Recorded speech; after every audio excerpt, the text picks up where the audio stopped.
Hey guys, it's the Sludge here, and it has been 2 weeks since the last verse from the Grimoire, which means we're getting another verse in the Grimoire. Wow, look at that.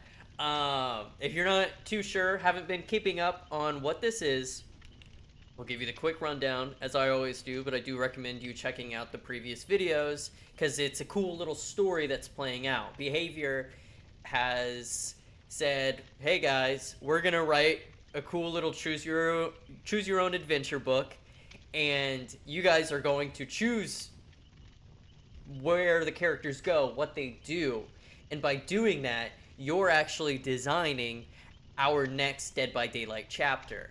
It's super cool. It's very fun and interactive.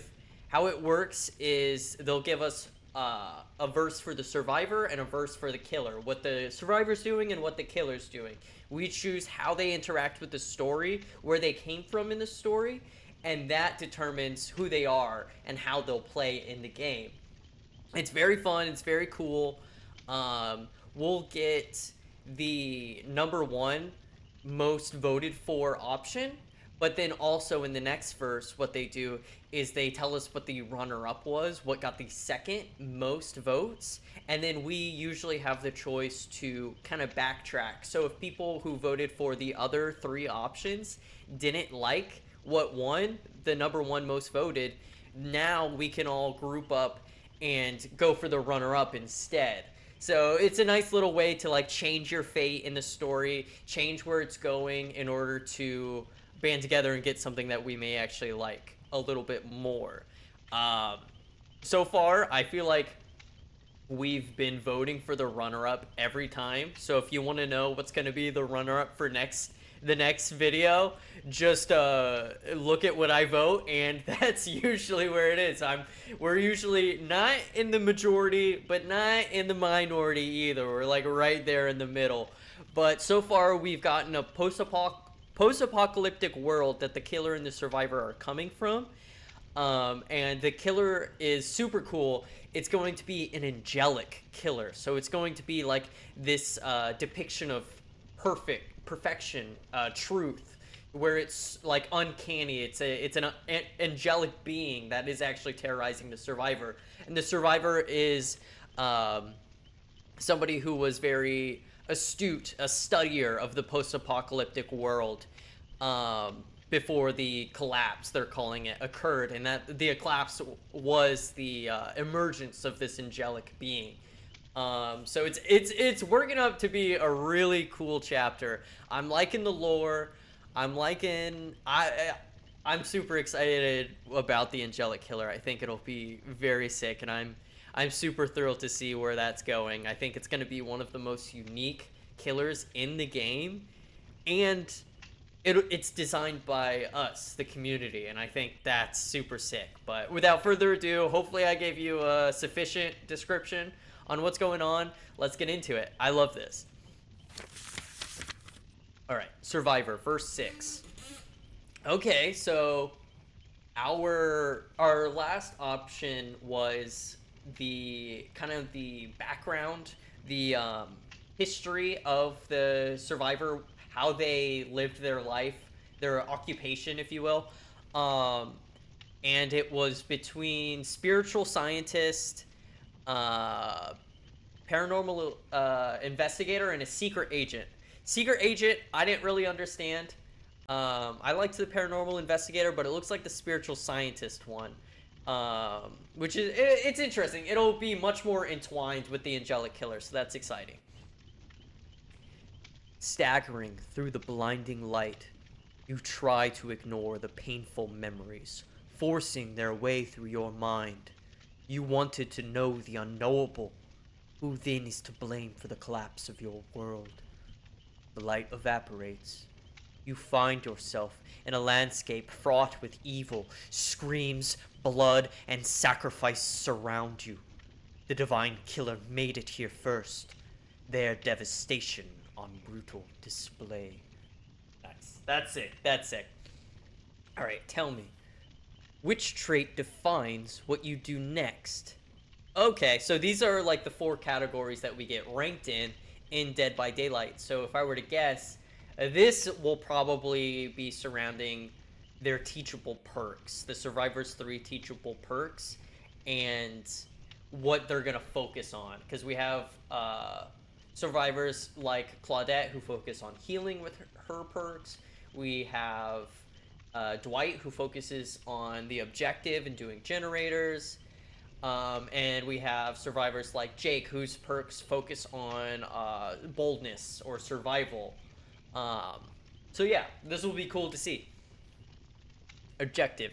You understand the need to escape. It becomes your primary goal. Survival. The longer you preserve, the more you stand to learn about your new environs? Fancy-ass way of saying environment. Alright, fine. Altruism. There are others here who need your help, as there were in your world. Boldness. You refuse to give in to the one who destroyed your world, or any other evil you may encounter. So let's think of the last couple of survivors we've gotten.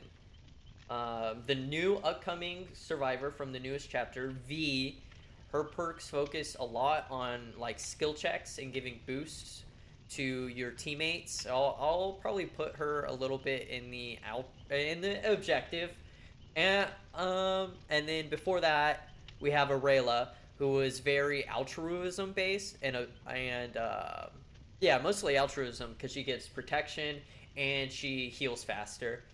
Who was before Aurelia? It was...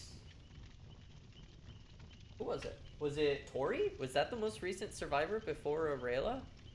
That can't be right, is it? Must have been. Who's also very altruism. She steals hook states for herself. So I think we need a new bold killer. I feel like it's been a while since we got some cool boldness perks. Maybe a new exhaustion would be sick. When's the last time?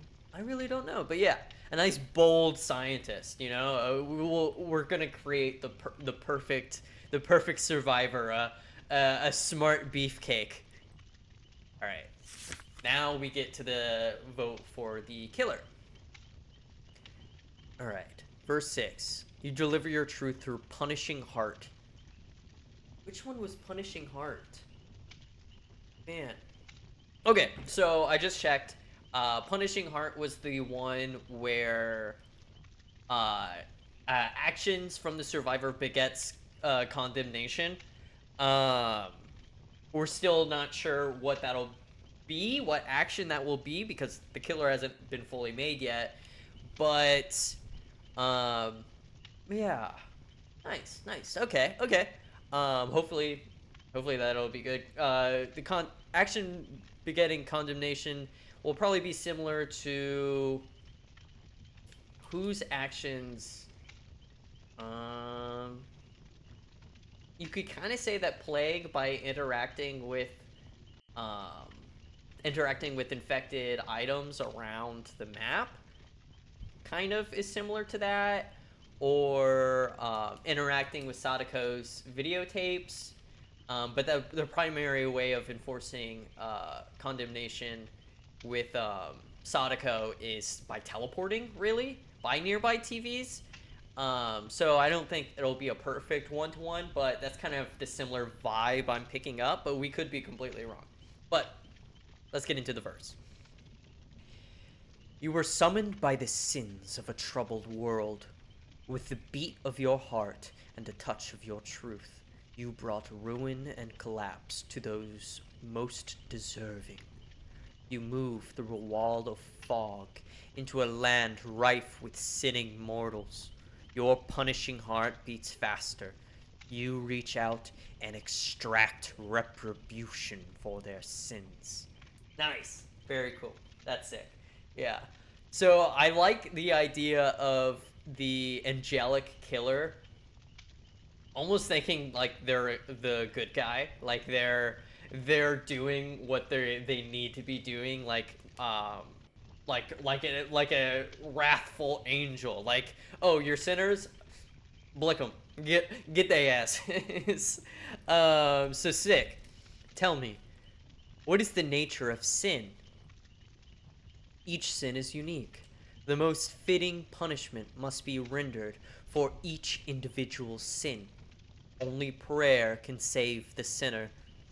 Okay, so that's probably like some sort of interaction that survivors need to do in order to get rid of their sin, is only prayer. So maybe like alter the unique structures. All sins are the same. The more one sins, the more they should suffer.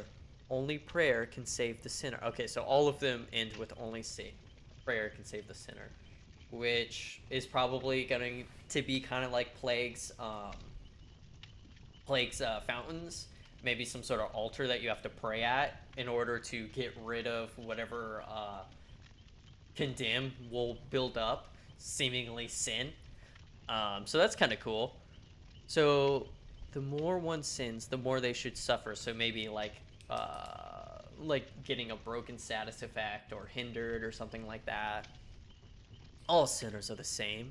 Every mortal should be punished for their neighbor's sins. Only prayer can save the sinners. Okay. So the most fitting punishment must be rendered for each individual sin.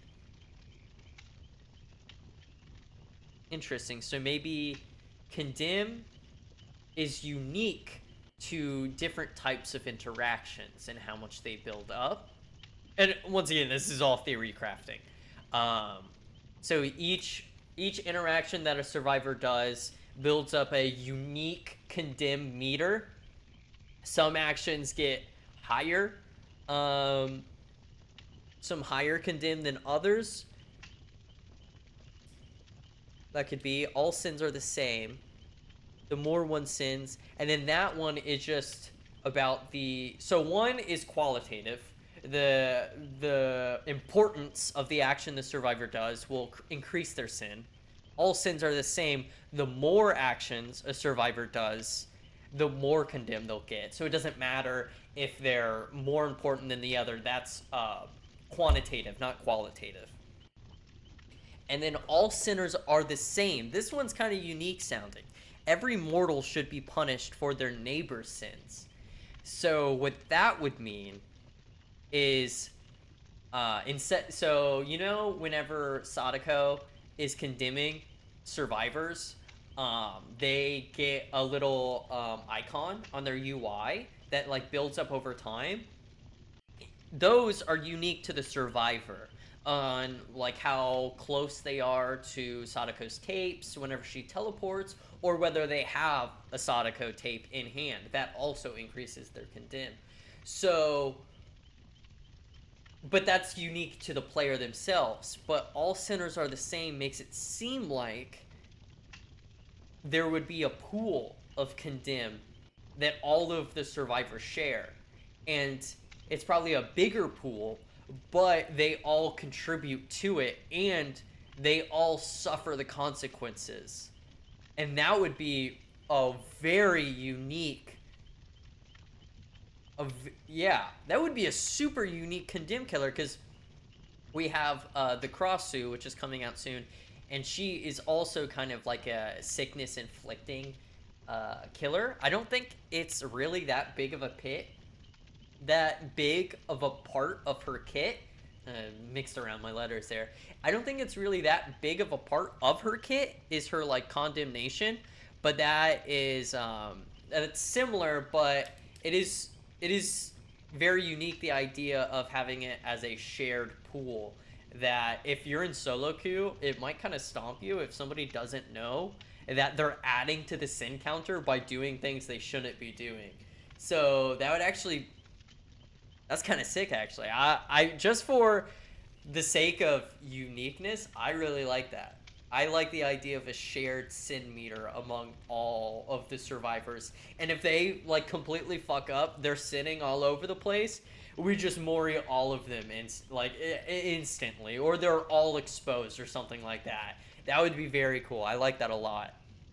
I don't think we've had a condemned where it's affects everybody. The closest would be, like, plague sickness can be shared, but I don't know if that's that's what they're going at. Like, you can spread the sickness, but yeah, I like this. I like this a lot. This is shaping up to be pretty cool. Pretty cool, if I do say so myself. Nice. Very sick. All right, well, that's it. We only get the 2 verses, but I'll see you guys in another 2 weeks in the Grimoire. Bye, guys. Thank you. Oh, and let me know what you voted for, too, of course. Let me know if we voted the same or different. What you were hoping to win. Did you vote the winning categories or not? But yeah, that's about it, guys. See ya. Bye-bye.